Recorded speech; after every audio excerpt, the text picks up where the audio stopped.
we have been having the most amazing education today on our heart health, as this is Heart Healthy Month. Joined on the phone right now with us is Elissa Gabrielle, best-selling author and publisher. Hello, Elissa. Hi there, good doctor. How are I you? am well, thank you. And she is also soon to be a naturopathic doctor like me. Yes. Yay! I wanted to have a talk with Elissa about another aspect of our heart health that is not spoken of a lot, and that is our emotional selves in relation to our heart. Elissa, tell us your story briefly about what happened with you. Okay. Well, this was in 2012, and my mother had been diagnosed with cancer at the very beginning of 2011. And closer to her death, I had started to get heart palpitations, and I developed high blood pressure. I never had any of those problems in my life prior to. And so my doctor ran an EKG, and that EKG was abnormal. And so she sent me to a cardiologist, and this was my primary doctor. Mm-hmm. So I went to the cardiologist, and they took me through a bunch of tests because the EKG, when I went to his office, was abnormal as well. So I did a stress test, and I had a Holter monitor, and that's when they monitor you for 24 hours. Mm-hmm. And I did the echocardiogram. I did a blood work and everything. My cholesterol was normal. All the blood work came out wonderful, and all of the tests was negative. So when I was talking to the cardiologist about what was going on in my life, I said, my mom is nearing the end of her life, and I had never witnessed cancer up close and personal. Mm. And he said, well, you have to watch your weight, you have to watch your blood pressure, this and that. But we didn't really talk about the emotional component. Mm-hmm. And that's when I was entering my own journey at that time for natural health, and learned that, our bodies, we need to be on one accord, mind, body, and spirit. And that Mm-hmm. was at the time that I just started learning about everything. So I've been studying it for about 8 years, and I realized that I was suffering from a broken heart, and that was Yes. not going to be that wasn't going to be picked up on any type of medical testing. Mm. And so I was suffering from a broken heart because the love of my life was dying right before my eyes.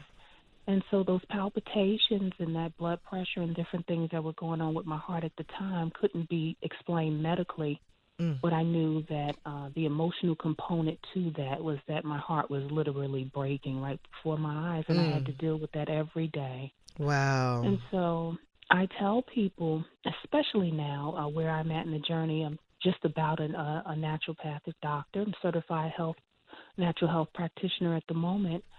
And I tell people, when you are in the midst of grief or something that is life-changing and is traumatic, that you have to watch your physical health, because that emotional health, if you don't stay on top of it, is going to manifest itself physically. And it's Mm-hmm. absolutely true, and it's the conversation that we don't have. That's true.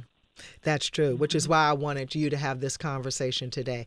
To the point Yeah. where, like you said, the love of your life was dying before your eyes, and it manifested itself to the point where you had to go to the hospital and be connected to a harness just for them to say no, because that does not show up there. But you had the symptoms of it, of Yeah. everything, I of heart distress. yeah, I had the symptoms of it, and I have been through testing, cardiac testing, twice in my life. The first time was when my mother was dying, and the second time when my father died. I had palpitations, and we went through the whole thing again. EKG was abnormal, and he said, okay, I have to put you through testing. Mm-hmm. But this time, when I went to the cardiologist, he had a better understanding of what was going on, because Mm-hmm. the year prior, he Mm-hmm. lost his dad. Mm. And so we had a different conversation this time. Yeah. And he said, I was just not well. And he said, it's taken me some time to get well. And he said, I know it's going to take for the rest of my life to to be all right after this. That's right. And he lost his dad, and right after I lost my dad, those palpitations came, and everything was off again. And so I went through all the testing. Mm-hmm. Cholesterol was perfect. Blood work was perfect. The EKG, the stress test, the echocardiogram was perfect. I was once again dealing with broken heart syndrome because, Mm-hmm. my mother was the love of my life. My father was my savior Mm. here on earth, and he Mm-hmm. was gone. Mm-hmm. And so my rhythms were off, Mm-hmm. but it couldn't be medically explained. Hmm. Because the emotions, the matters of the heart really do matter. Yes, And they absolutely do. absolutely. And I could, with a great degree of certainty, and even though I didn't check this out on you during that time after your father died, but one of the things that I have people do when they come to my office or when I deal with them over the phone, they have to show me a picture of their tongue. And you have to show me your Hmm. tongue. I'm looking for a few things. I'm looking for yeast. I'm looking for bowel trouble. I'm looking for acid trouble. But I'm also looking to see if you have a broken heart. And Hmm. the meridian Right. line for the heart on the tongue is right down the center where a lot of people get a tongue piercing. And I'm like, you're buying yourself heart trouble because you're poking a hole right in your heart. You're piercing your heart, literally. Yes. And that meridian line, if you have a broken heart, there will be a crease down the center of your tongue. So I Hmm. always ask people, who or what has broken your heart, Yes. from which you have yet to recover? Hmm. And they can always come up with something. Okay. They can always come up with something that has broken their heart that they can name that they have yet to heal from. And then when I point Yes. it out to them, they look at Maria's looking at her tongue. And y'all don't do this if you're driving, okay? Wait till you get home. Right. Um, Please. look and see if you have that line, and just ask yourself that question: who or what has broken my heart? Because sometimes it's a series of events Yes. that have occurred. Some people are brokenhearted over the chain of events in this world today. Some people, just things are just not going the way that they want. They don't have the job of their dreams. All kinds of, though they lost the job of their dreams. And some people can point to a definitive moment that they know their heart is broken and it's yet to be put back together again. It's still in pieces.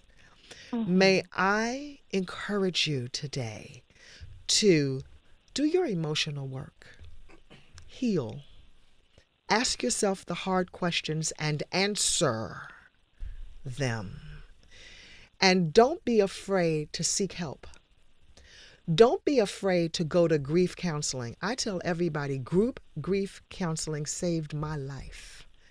And because it was wonderful to be able to hear other people who were grieving something else too, to hear somebody else's voice other than just my own about things that were hurting them. It is so incredibly valuable.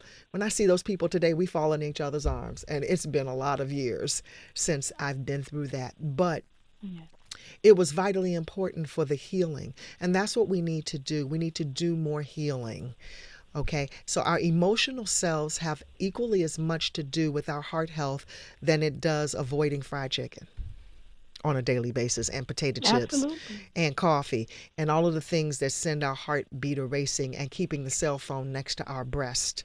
So we have to, it's not enough just to eat well anymore. It's not enough just to take a nap. It's not enough. We have to guard every single thing to be in optimum condition and to be in perfect health. And that's what perfect health really does look like. Are you keeping a distance between you and that cell phone? Are you getting quality sleep by going to bed at 10 o'clock at night so that your body can take the effects of the moon and can heal with the moon and take effect and affect you positively instead of negatively by you roaming the cabin all night, up all night in front of your computer? I digress.